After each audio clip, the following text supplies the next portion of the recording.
પોરબંદર શહેરમાં પીજીવીસીએલની બેદરકારી સામે આવી છે, જેમાં બોખીરા વિસ્તારમાં એક રહેણાંક મકાનની અગાસી પર જ પીજીવીસીએલની મુખ્ય વીજ લાઇટ આવી જતા મકાનમાં રહેતા લોકોને ભારે હાલાકી વેઠવી પડી રહી છે। પોરબંદર શહેરમાં પીજીવીસીએલની અવારનવાર બેદરકારી સામે આવે છે। પોરબંદર શહેરના ઉદ્યોગનગર પીજીવીસીએલની વધુ એક બેદરકારી સામે આવી છે।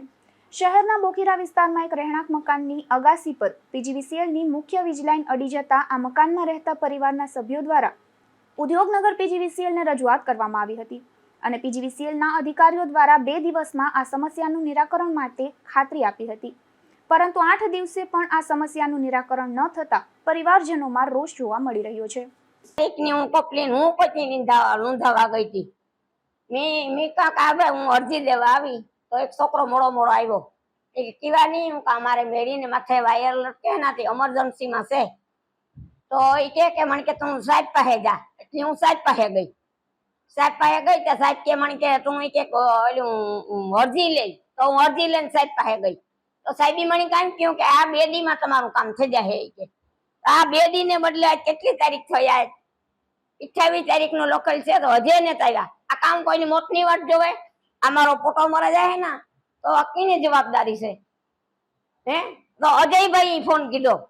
અજયભાઈ ની ના મારી કપલીન લખેલ છે બાબા પોદરાની ના। અજયભાઈ ફોન કીધો।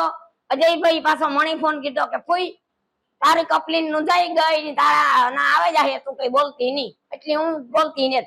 અમે આજ 4 દી થયા મારો દીકરો ફોન કરે, 4 દી થયા હું ફોન કરાના એ જવાબ જ નથી દેતા કોઈ।